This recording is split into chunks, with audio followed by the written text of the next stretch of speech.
Bonjour à tous et bienvenue sur la chaîne d'Headphone.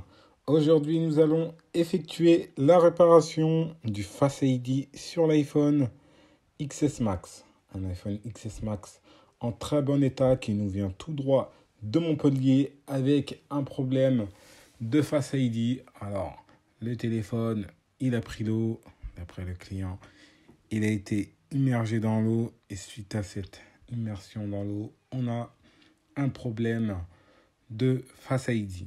Alors, lors de l'allumage, on n'a aucun message d'erreur indiquant que le Face ID ne fonctionne pas, mais lorsqu'on se rend dans Réglages en tentant de configurer le Face ID, on se retrouve avec un problème. On a déjà la première face de notre client qui a déjà été configurée, mais qui ne peut vraiment pas utiliser son Face ID. Nous allons donc configurer une seconde apparence. On clique ensuite sur démarrer et là directement on apparaît dans la configuration Face ID. Mais là, lorsqu'on tente, on a un message d'erreur qui s'affiche. Baissez l'iPhone un peu plus bas, levez l'iPhone un peu plus haut. Alors, sans cesse, ce message s'affiche. On va réessayer à nouveau. Démarrer. Et là, toujours le même message. Alors, lorsque vous avez ce message-là qui s'affiche, c'est un problème. Dans 90% des cas, c'est le dot projecteur qui est en défaut. On va donc procéder à un autre test afin de confirmer qu'il s'agisse bien du dot projecteur en défaut. On passe pour ça en mode appareil photo, mode portrait, et lorsqu'on applique le mode portrait ne fonctionne pas. À l'avant, pareil, impossible d'activer le mode portrait. Vous voyez, le mode portrait ne s'affiche pas. On a beau faire tout ce qu'on peut, impossible d'activer le mode portrait. Vous voyez, dans tous les modes, impossible de l'activer. Si jamais vous avez ce message-là, n'hésitez pas à nous contacter et à nous envoyer votre téléphone ou passer directement en boutique afin que l'on puisse effectuer la réparation. Et n'hésitez pas à vous abonner à notre chaîne pour ne louper aucune de nos vidéos. Nous allons donc procéder à la réparation du problème Face ID. On va pour ça utiliser des modules. Vous voyez, c'est des modules spécialement conçus pour la réparation du Face ID. Alors, il y a plein de constructeurs. Nous, on préconise ce constructeur-là, Luban, sur lequel on va effectuer la réparation. On va pour ça ouvrir le téléphone.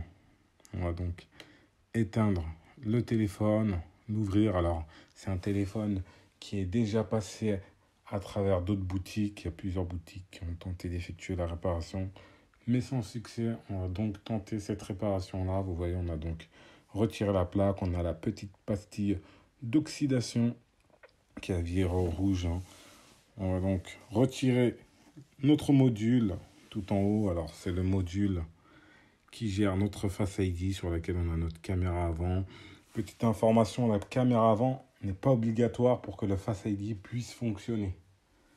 Donc là, souvent, vous avez deux types de pannes. Lorsqu'on effectue le remplacement de l'écran, on peut avoir ce message d'erreur-là, la configuration du Face ID, ou lorsque l'écran, le téléphone prend l'eau, ou lors des gros chocs. On va donc effectuer un test du dot projecteur, s'assurer qu'on ait bien l'erreur au niveau de notre dot projecteur afin d'effectuer la réparation. Dans certains cas, ça peut être le capteur infrarouge qui soit en erreur. Bon, donc voilà le dot projecteur, à quoi il ressemble.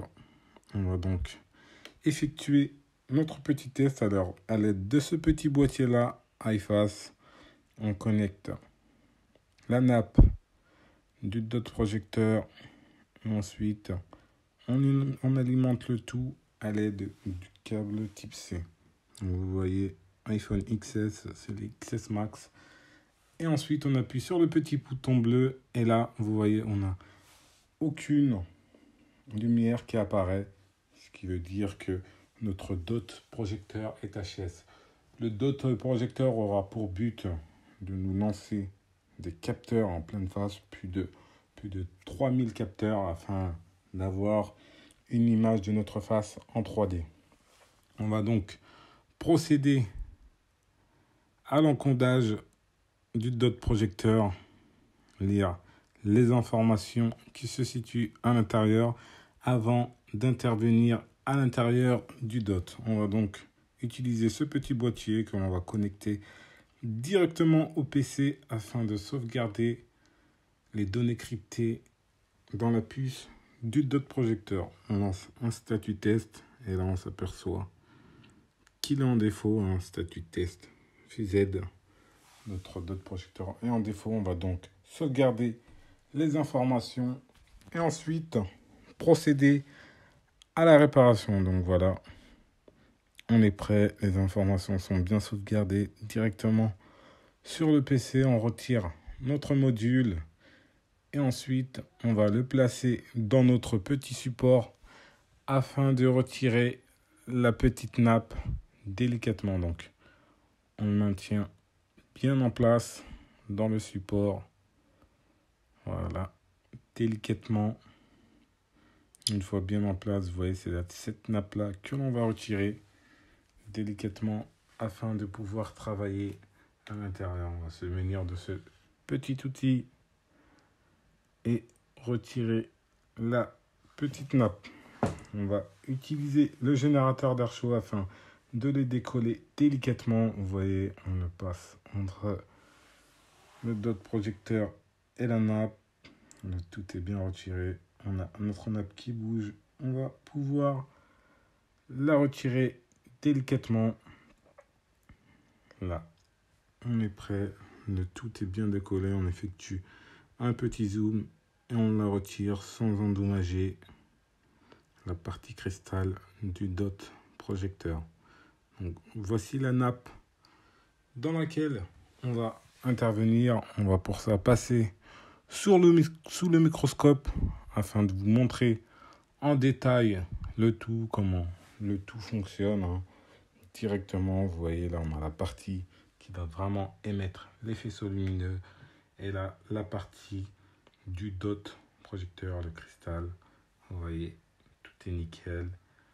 On va ensuite passer à la partie nappe sur laquelle on va intervenir. Alors, dans notre partie nappe, on a le module qui gère l'illumination du tout. On a un petit condensateur.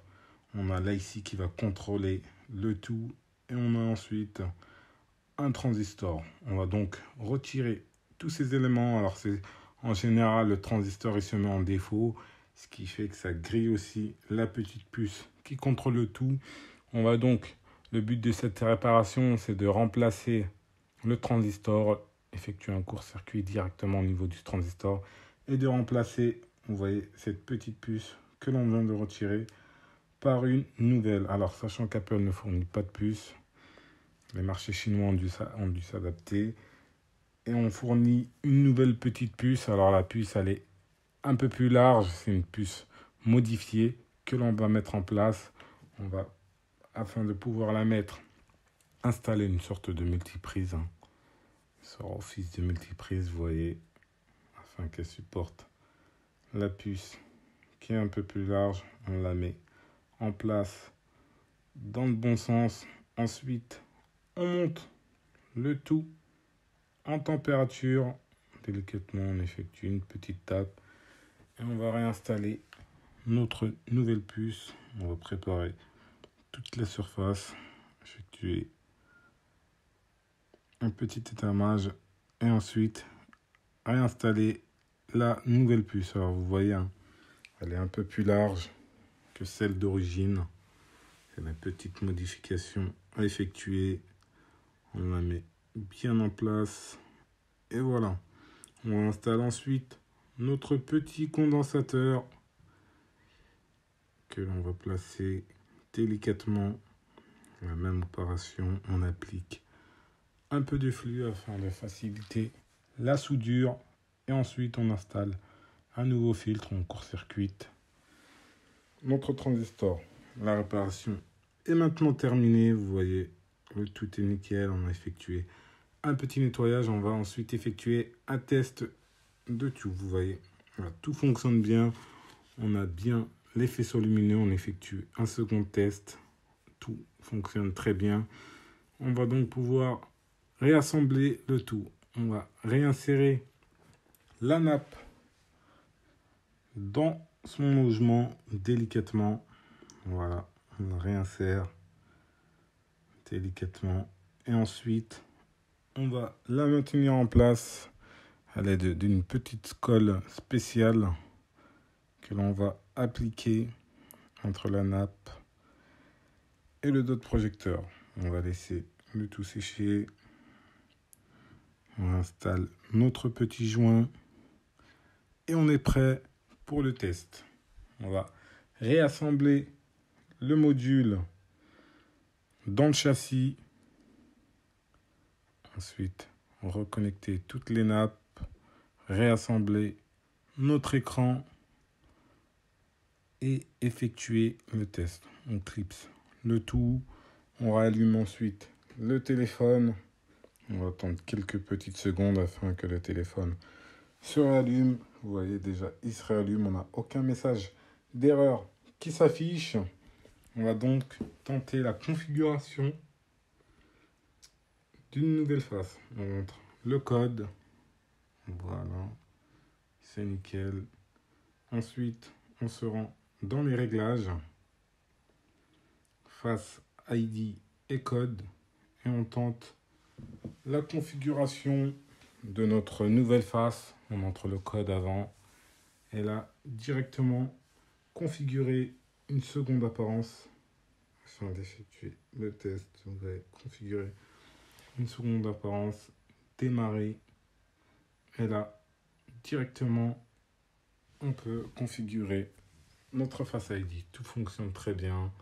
Vous voyez, la première analyse du Face ID est terminée. La seconde analyse, terminée.